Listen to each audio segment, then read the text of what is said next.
মার্কা থাকবে না, মার্কা থাকবে, তার কোনো নাম থাকবে না। তার মানুষ করছে এখানে আমাদের দেশে সর্বোচ্চ 90% লোক 10% লোক কিছু বোঝে, কিন্তু 90% লোক তখন দেখবে যে তাদের ভাবে নাম ইটা নাই, নামটা নাই, তার কাজ বলে যে সেন্টারে দেবে। এই যে যে বড় জগৎ একটা গভর্নমেন্ট, এই গভর্নমেন্টের উদ্দেশ্য ষড়যন্ত্র করে পিছিয়ে যাওয়ার জন্য আমাদের স্পষ্ট ভাষা নির্বাচন হবে ফেব্রুয়ারিতে এবং আমাদের ভারপ্রাপ্ত চেয়ারম্যান তারেক রহমান নেতৃত্বে যে সকল মিটিং হয়েছে সেই মিটিংয়ের মাধ্যমে এখন সিদ্ধান্ত হয়েছে ফেব্রুয়ারিতে এবং ফেব্রুয়ারিতে নির্বাচন হবে। এর কোনো ব্যতিক্রম হবে না। ইতিমধ্যে আপনারা দেখেছেন সেনাবাহিনীর প্রধানগুলো এই ব্যাপারে কথা বলেছে। ফেব্রুয়ারিতে নির্বাচন হবে এবং ফেব্রুয়ারি পরে আরও যে নতুন সরকার আসবে সেই নতুন সরকারের জন্য তারা 3 মাস এই সরকারকে সহযোগিতা করবে।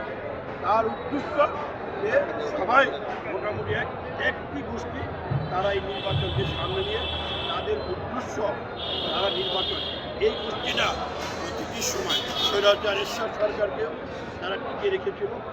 তারপরে এই প্রেসিডেন্ট আওয়ামী লীগের সাথে আঘাত করে তারা আন্দোলন সংগ্রাম করে আজকে বিএনপিকে শেষ হওয়ার ষড়যন্ত্র করেছিল।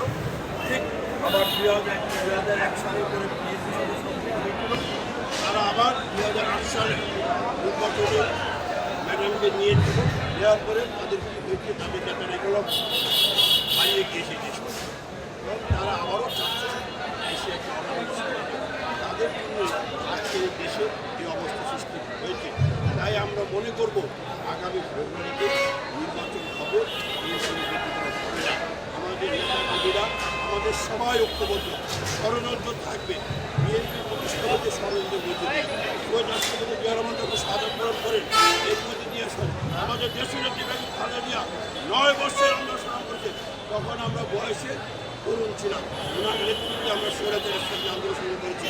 আমাদের নেতা ভারপ্রাপ্ত চেয়ারম্যান জনাব তারেক রহমানের নেতৃত্বে বেশিরভাগ আজকে বেশিরভাগ মুক্ত হয়েছে, বেশিরভাগ মুক্ত হয়ে আজকে দেশে একটি নির্বাচন আমাদের লড়াই সংগ্রামের মধ্যে দিয়ে বিএনপি করে আজকে রাজপথে বিএনপি আজকে সারা দেশে সারা বাংলাদেশে গলি গলিতে বিএনপির জনগণের সবার আপনারা সেটা আপনারা সাংবাদিক ভাইদের তো তেমন প্রশ্ন সব জায়গায় বিএনপির জয় জয়কার। এটাকে দেখে একটু মহল ঈর্ষান্বিত হয়ে তারা চাচ্ছে